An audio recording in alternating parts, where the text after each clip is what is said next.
Pour sa seconde journée EPCI, la Chambre de métier et de l'artisanat des Landes est allée à la rencontre d'artisans du pays d'Orthe et Arrigan, d'abord à Abbas, chez Phoenix Rétroconcept, puis à Pérorade, chez Solutions Bois Habitat. On est une entreprise spécialisée dans la construction ossature bois, donc dans les maisons ossature bois principalement, donc pour le compte de particuliers, dans les Landes, le Sud-Landes, le Pays Basque et le Béarn. Voilà, donc on est une coopérative de 4 associés. On s'est créé en 2014, on va fêter donc bientôt nos 7 ans. Alors Phoenix Rétroconcept est né en 2017 d'une volonté de fabriquer des pièces qu'on ne retrouvait plus pour des véhicules anciens sous forme de bureau d'études où j'aurais confié la fabrication à des tiers.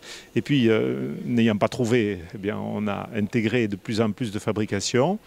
On a intégré en avril Auto-Racing qui était une fabrication de carrosserie, châssis et diverses pièces polyester pour les Alpines. Voilà, donc c'est la structure telle qu'elle est aujourd'hui. Et nous sommes, donc il y a 4 salariés en plus de moi-même dans la structure. À travers ces visites, mêlant élus de la CMA et de la communauté de communes, l'objectif est pour la Chambre de mieux connaître les artisans du secteur et ainsi pouvoir mieux les accompagner. Notre but est aussi d'apporter sur les territoires, en augmentant la proximité avec nos artisans et nos ressortissants, c'est d'apporter dans chacune des EPCI, chacune des agglomérations ou communautés de communes, de leur apporter un accompagnement spécifique. Il existe des différences sur le tissu artisanal dans le nord du département par rapport au sud ou par rapport à l'est ou l'ouest. C'est donc d'apporter un accompagnement spécifique. Pour ce faire, on a lancé une campagne de questionnaires que les artisans localement peuvent remplir afin de faire savoir et de faire connaître quels pourraient être leurs besoins d'accompagnement, d'information ou de formation ou de recherche d'employés, etc., etc. La journée d'aujourd'hui est très intéressante parce que même si je les connais, on ne les suit pas tous les jours. Et on se rend bien compte qu'ils se sont bien structurés, non seulement dans leur organisation, dans leurs compétences de travail, mais aussi dans leur tête. Et on sent bien qu'on a des gens qui ont la capacité de construire une entreprise et de devenir demain des employeurs, parce que c'est quand même ça aussi qui est intéressant.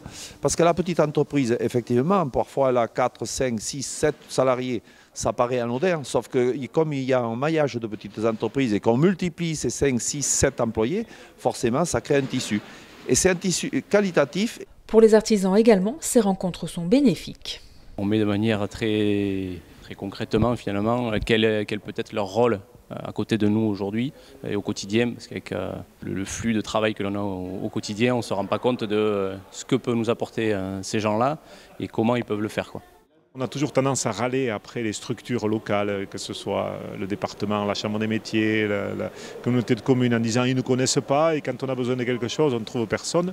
Donc je trouve que c'est très bien que les élus fassent ces efforts de visiter quelques sociétés parce que ça leur fait découvrir des choses auxquelles ils n'auraient pas pensé et peut-être même des idées et des orientations pour l'avenir auxquelles ils n'auraient pas pensé. Donc j'espère que ça aura servi au moins à ça. Et si sur des projets futurs, je suis déjà accompagné par la Chambre des métiers, hein, mais si ça peut améliorer notre partenariat, ça sera très bien.